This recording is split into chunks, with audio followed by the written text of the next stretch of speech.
27 पदों पर भर्ती हुई है। 27 में 15 ठाकुर बिरादरी के हो गए, 4 अन्य जो है कि जनरल कास्ट के हो गए। ये जातिवाद नहीं है, ये राम राज है। अखिलेश यादव जी प्रदेश के मुख्यमंत्री थे, तो प्रोपगंडा एक मीडिया ट्रायल करा करके किया गया कि सारी नौकरियां तो यादवों को दी जा रही। और यही भारतीय जनता पार्टी वाले कहते थे कि अखिलेश यादव, शिवपाल यादव के घर से लिस्ट बन करके आती है यादवों की और उन्हें नौकरी दी जाती है। नमस्कार दोस्तों, आप देखें न्यूज़ ऑफ उत्तर प्रदेश। उत्तर प्रदेश में एक समय तक बहुत तेज चर्चा थी कि 86 में 56 यादवों की भर्ती हो गई। युग बदल गया, सरकार बदल गई, अब परिवर्तन अजीब सा हो गया। 22 में 18 सवर्ण भर्ती हो गए। क्या कहेंगे? देखिए, भी urban cooperative bank Lakhimpur Kheri में जो 27 पदों पर भर्ती हुई है, 27 में 15 ठाकुर बिरादरी के हो गए, 4 अन्य जो है कि जनरल कास्ट के हो गए। ये जातिवाद नहीं है, ये राम राज है। यही राम राज की सच्चाई है। आप देख रहे होंगे बादा कृषि विश्वविद्यालय में जब 15 में 11 ठाकुर हो गए तो वह जातिवाद नहीं था, राम राज था।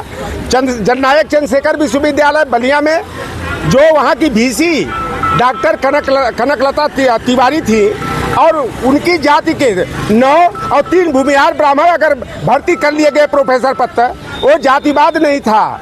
जब वनस्पति विज्ञान विभाग में, समाज शास्त्र विभाग में जब 13 में 11 सवर्ण भर्ती कर लिए गए, हमारे लड़कों को NFS के नाम पर जो है कि बाहर कर दिया गया, तो ये जातिवाद नहीं, ये रामराज है। आप देखे होंगे कि उत्तर प्रदेश लोक सेवा आयोग का जब परीक्षा परिणाम 14 अगस्त 2013 को आया, जब समाजवादी पार्टी की सरकार थी, माननीय अखिलेश यादव जी प्रदेश के मुख्यमंत्री थे, तो प्रोपगंडा एक मीडिया ट्रायल करा करके किया गया कि सारी नौकरियां तो यादवों को दी जा रही है, अति पिछड़ों की हकमारी की जा रही है। और उस समय जो भर्ती का परिणाम था, SDM के 30 पद थे और 30 में केवल 5 यादव के बेटे और बेटियां SDM बने थे। लेकिन भारतीय जनता पार्टी ने झूठा प्रोपगंडा करके समाजवादी पार्टी को बदनाम करने का, अखिलेश यादव जी को बदनाम करने का काम किया।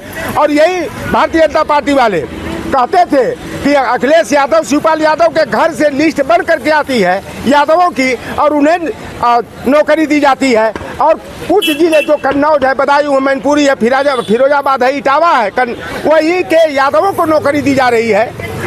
इस तरह का आरोप लगाते थे। गाजीपुर पुलिस की भर्ती में नंबर 1, आर्मी की भर्ती में नंबर 1।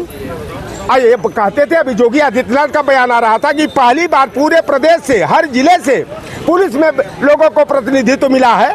तो अगर अखिलेश यादव की सरकार में, नेताजी की सरकार में अगर कुछ जिले के यादवों की भर्ती की जाती थी तो गाजीपुर कैसे नंबर 1 में हो गया?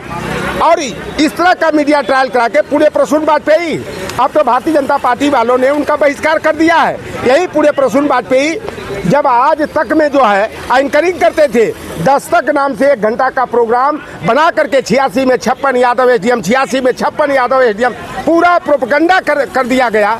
और आज जो है कि खुलकर जातिवाद हो रहा है। अच्छा, राज किया जा रहा है। आपने बार बार रामराज की बात की।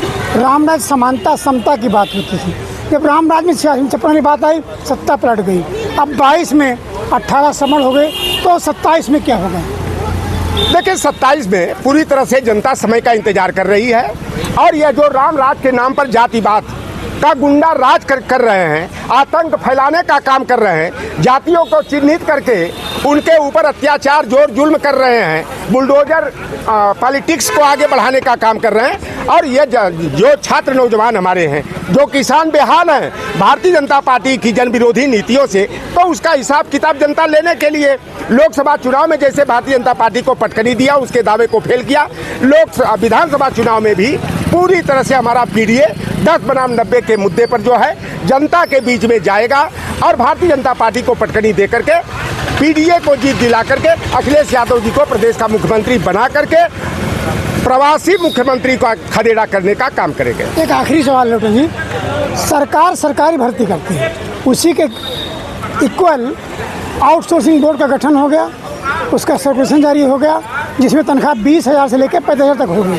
जो सबसे लोअर उसकी तनख्वाह 20,000, जो सबसे हायर 35,000। इसमें कोई आरक्षण लागू नहीं होगा। ये क्या अपने लोग मतलब क्या है? देखिए, संविदा की भर्ती हो चाहे आउटसोर्सिंग की भर्ती हो, उसमें उत्तर प्रदेश आरक्षण नियमावली, केंद्रीय आरक्षण नियमावली का अनुपालन होना चाहिए। और यह सरकार जो है आउटसोर्सिंग के नाम पर, संविदा के नाम पर जो भर्तियां कर रही है, वह जाति विशेष के लोगों को ही प्रतिनिधित्व देने का काम किया जा रहा है। और हमारे कुछ पिछड़े वर्ग के लोगों को 10,000 12,000 वाली जो नौकरी होती है सर, उसमें आउटसोर्सिंग के नाम पर करके हमारे लोगों का जीना दुभर कर दिया गया है। लोगों का इतना शोषण किया जा रहा है कि 14-14 घंटा ड्यूटी कराई जा रही है। तो जो जिस भी प्रकार की भर्ती हो, डाइवर्सिटी रिजर्वेशन पॉलिसी के तहत आउटसोर्सिंग की भर्ती में, संविदा की भर्ती में भी ओबीसी SC ST को जो आरक्षण नियमावली में व्यवस्था है, 27% ओबीसी को, 21% SC को, 2% ST को, उस हिसाब से प्रतिनिधित्व मिलना चाहिए। और जब हमारी समाजवादी पार्टी की सरकार बनेगी तो हर स्तर पर केवल उत्तर प्रदेश आरक्षण नियमावली में संशोधन करके हमारी सरकार समानुपातिक हिस्सेदारी देने का काम करेगी। अगर 27 में सपा सरकार आती है तो समानुपाती बात होगा, सभी को उनके हक के बराबर हिस्सेदारी मिलेगी। अगर आप मेरे वीडियो के साथ लगातार बने रहना है तो अपने सुझाव कमेंट्स के माध्यम से ज़रूर दीजिए। आप देख रहे थे न्यूज़ उत्तर प्रदेश, राजू यादव के साथ, लखनऊ।